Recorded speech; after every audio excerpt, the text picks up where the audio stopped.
سلام زي خبركم تخاتلتي بين تي في نلوم حموس إسران حموشين مجابيت زيت تدالو على توزينات تزلكم متسلخو كم وتروك صافت أمام ملباتنا هنخت كتاتولنا عندكم بقدام النت أرأس زينا قجت زفترهم متفنان أكلات سلفي بالسجنان كل الأمحران أوروميان كينيا أبتاجر زركبوا كل معسكرات سدتنيات أوشتي 14 معلتات كعدسو عزيزة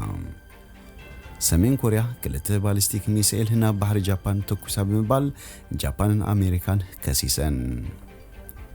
بريزيدنت أمريكا جو بايدن نمكتلو كامالا هاريسا جو داي سدتنياتات ككتاتل كمز شيومون كال انزد هس الزيناتات حيزلكم متسيلخو سناي ناي مكتال غزين لا تمنخو ابزا چانال دمه ناي وترو تخاتلت نختكونو سابسكرايب كتغبرو بخبري عدمكم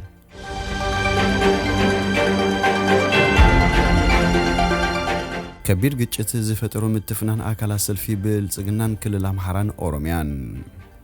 أب كل الأمحران أب زرك فلوزوبا أورومو زقات مجونسي بزملكت سلفي بالسجنا أورومو زوجو مجلسين نسبي زي متني كبل أكلو زهونة جنفر بالسجنا كل الأمحران نظيفهم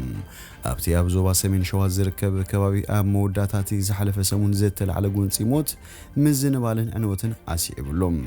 بسانك زي أب حدا سلفي زيت تترنفو أكلات بالسجنا كلتين أكلات خيك أدوه أيكالان أكلنا يتب أبو منبرنة دكتور أبي أحمد زمرح سلفي بالسجنا زخونه بالسجنا أوروميا من كلت جونسي حلفنة بوليتيكاون هوديتن يو يبل أتوقعت من قستيام حلا زيت عطو السبات أركيز السبكو زين برو عبيت عدي هتصانات دك أنسيون كمون قدات بتصحيوهم نابو سبيتال كخرو نسوها السبات بموتن بجبن كوينات فتيموم يوم قبل أبزو صوه مجلس قسيسوم نزم الله ذهب بيت سلفي بالسجنا محارب وجنه بمغنيات تجونسيم قبل على سبنه نبرتن زبت قدات كي تنتصرن كله سلفي بالسجنا أوروميا زوجو مجلسي بعلو خسيسو بعلو زفرد كوين له عليلهم أتمجلسي هنزر أيو سب بوليتيكا زهجر جنا بزحتو المسرح لوتي مهلاهم نهزب زي متن كاب كبرن هزبن هاجر نزور دمخانو يرجع قصر مايلوم أتوقنس إذا تفتروا الخواب بزملكت إذا تحلالخ حدا جازلون من قصاص أونك شينين زي عبلوا المخانو بمجلات بترجع عم يسوقمتي زي توصلهم أبكي زركون بتصون زدلون أبالات أونك شينين مهلاهم حد شيكون بمبال أبت خواب حبوق سلطنان أو ودابان كم زلوا جلسوم يخون برسل في بالسجنة أوروميا كدم له أبزوب صو مجلسه أبتي زوبحته أونك شيني كم زين قصاص بمجلات قبل السيفيلات زبط حقودات كاب هزبهن مخوال أونك شيني متبع قبلا يكونن نيروم ما بقسته جونسي بزملكت بالسجنا محرا كم زبلو فولي حيلة تغلل كابت خوابي كم زد تنكساسو زد تجنزبو عطوات أونك شيني مرحة هيمانوتن عبيت عدن بمقتال متقعتي كفتسوم جميروم يبل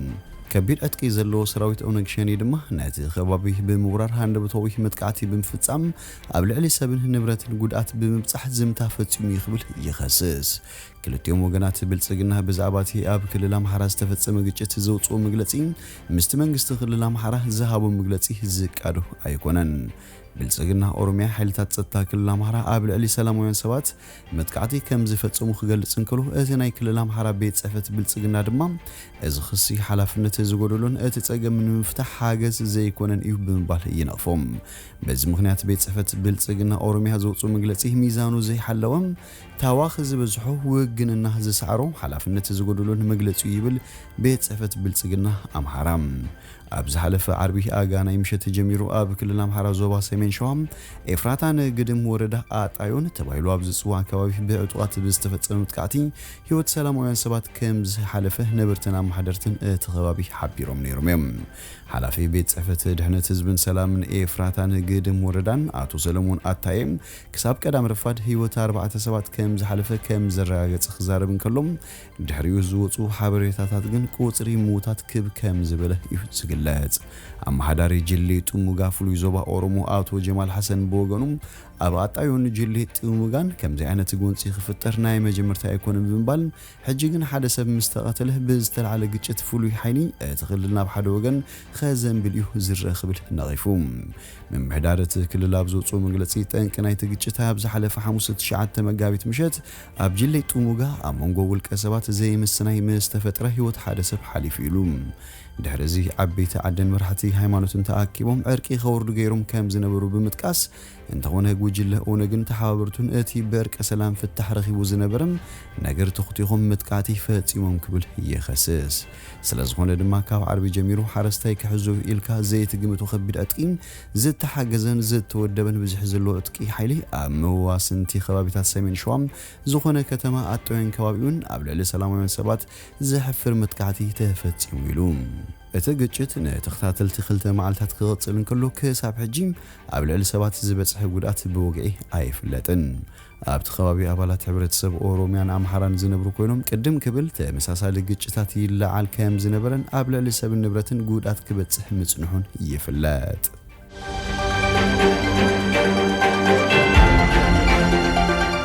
ኬንያ ኣብ ሃገር ዝርከቡ 2 ማዕስከራት ስደተኛታት ኣብ ውሽጢ 14 መዓልታት ክዕጸው ኣዚዛ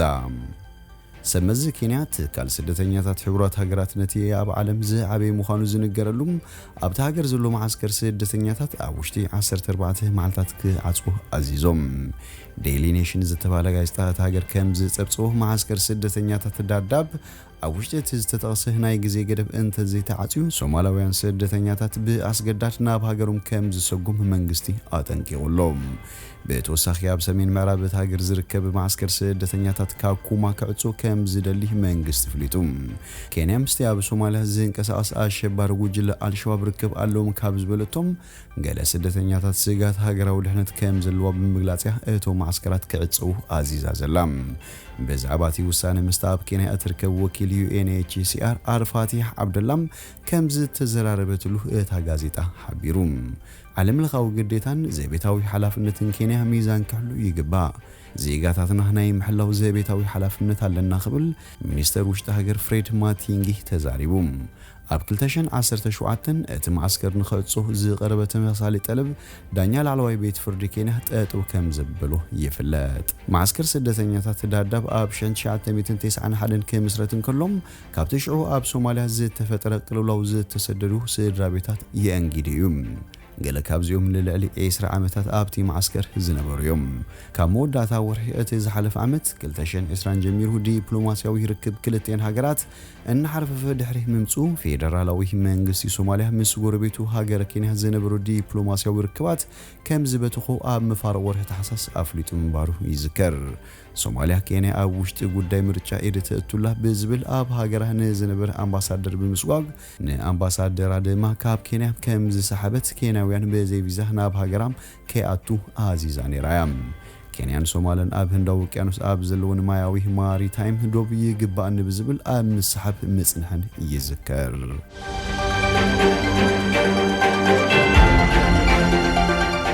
ሰሜን ኮሪያ ክልተ ባላስቲክ ሚሳኤል ናብ ባሕሪ ጃፓን ተኩሳ ብምባል ጃፓንን ኣሜሪካን ከሲሰን ሰሜን ኮሪያ ክልተ ባላስቲክ ሚሳኤል ናብ ባሕሪ ጃፓን ተኩሳ ክብላ ኣሜሪካን ጃፓንን ሓቢረን እዚ ፕሬዝደንት ጆ ባይደን ናብ ስልጣን ካብ ዝመጽእ ንመጀመርታ ግዜ ዘጋጥም ዘሎ ክስተት እዩ ባላስቲክ ሚሳኤል ሓደ ካብቶም ኣስጋቲ ኣጽዋራት ኮይኖም ሰሜን ኮሪያ ኣቐዲማ ዝኾነ ፈተነ ባላስቲክ ሚሳኤል ከይትገብር ብሕቡራት ሃገራት ተኣጊዳያ ጃፓን እንደው ኮሪያን ነቲ በሰሜን ኮሪያ ዝተኻየደ ፈተነ ባላስቲክ ሚሳኤል ኮኒነኖ ኣለዋ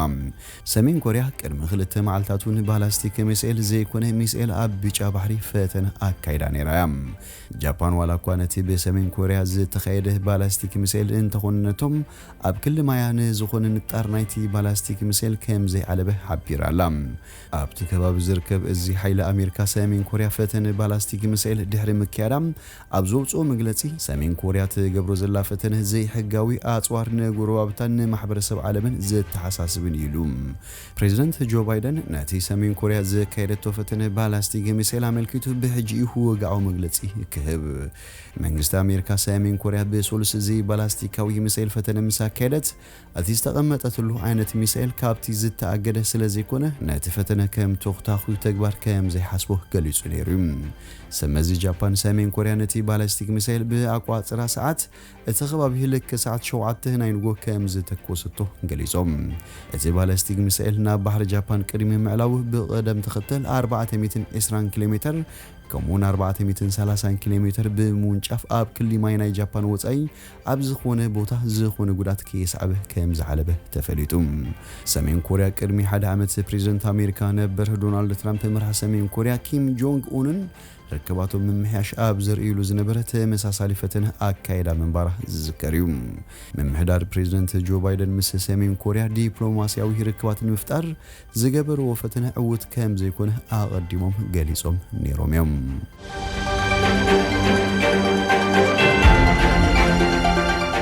ፕሬዝደንት አሜሪካ ጆ ባይደን ንምክትሉ ካማላ ሃሪስ ጉዳይ ስደተኛታት ክትከታተል ሸይሙ ባይደን ንካማላ ሃሪስ ከቢድ ስራሕ ይሂበኪ ግን ከአህነቲ ሓላፍነት እትምጥኒ ትኽክለኛ ሰብ ንስኺኺ ክብል ንኢድዋዩ ናቱ መምራጽ ሲዕቡ ብፍላይ በደቡባዊ አሜሪካ አቢሎም ካብ ሜክሲኮ ናብታ ሃገር ዛቱ ብዙሕ ስደተኛታት ኣዝዩ ወሲኹ ከምዘሎ ይዝረብ ካሞንጎም አላይ ዘይብሎም በአማይ ዝወጽሩ ህፃውንቲ ዝርከብዎም ኮይኖም ኣብ መጽንሒ ኢሚግሬሽን እዮም ዝርከቡም ፕሬዝደንት ትራምፕ ኣብ ጉዳይ ዘይሕጋዊ ስግሮዶ ሜክሲኮ አሜሪካ ዝኽተሎ ዝነበረ ተሪር ፖሊሲ ኣዝዩ ዝነቀፍ ነይሩ ካብ ወርሒ ጥሪ ጀሚሩ ግና ምምሕዳር ጆ ባይደን ነቲ ዝጸንሐ ፖሊሲ ብምእራም ህፃናት ምስ ወለዶምን ካልኦት ኣብ አሜሪካ ምስ ዝቕበልዎምን ክራኸቡን ከኣቱን ክፍቀድን ይሰርሓሎም እንተኾነ ግን ባይደን ዝኽተሎ ዘሎ ፖሊሲ ብዙሓት ስደተኛታት ዶብ ጥሒሶም ንኻቱ ዘበረታትዑ ዝብል ነቐፌታ ይበጽሐሎም ኣብ ወርሒ ለካቲት ጥራይ ሓለፍቲ ጉምሩክ አሜሪካ ልዕሊ 100,000 በቲ ዶብ ብዘይሕጋዊ መንገዲ ዝሰግሩ ሰባት ኣብ ቀይዲ ካቱ ዝገበረ ኮይኑ እዚ ድማ ካብቲ ቅድሚኡ ዝነበረ ወርሒ ናይ 28 ሚእታዊት ወሰኽ ኣለዎ ተባሂሉ ባይደን ነዚ ጸገም ክፈትሕ ሓላፍነት ዝሃባ ዘሎ ሃሪስ ኣብ ዝሸመሉ እዋን ኣብ ቤት ጽሕፈት ዋይት ሃውስ ንዝርከቡ ሰበስልጣን ንጋዜጠኛታትን እዚ ኩሉ ዝውሕዝ ዘሎ ስደተኛ ጠጠው ንምባል ዓቢ ተኽእሎን ዓቕምን ዘለዋ ሰብያ ክብል ተዛሪቦም አሜሪካ ሕማም ርእሲ ኮይንዋ ዘሎ ጉዳይ ስደተኛታት ብፍላይ ካብ ሃገራት ሜክሲኮም ሆንዱራስ ጓንቴማላን ኤል ሳልቫዶርን ዝበሃል ሃገራት ዝውሕዙ እዮም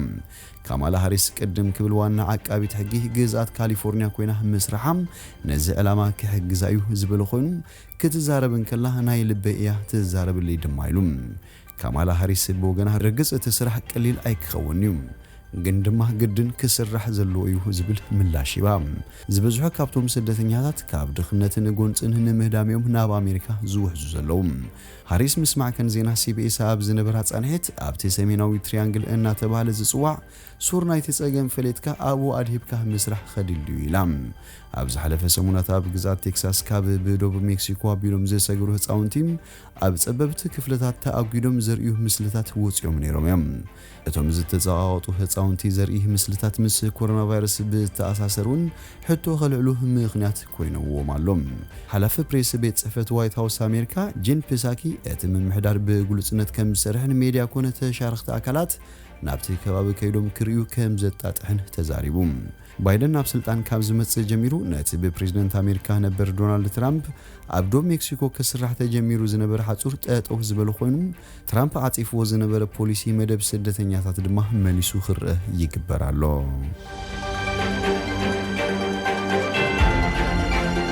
ዝኸበርኩም ተኸታተልቲ ቤንቲቪ ንሎሚ ዝበልናዮ መሰናዶና ኣብዚ ወዲና ኣለና ምሳና ስለ ዝጽናሕኩም ብልቢ ነመስግን ሰናይ ንዓኹም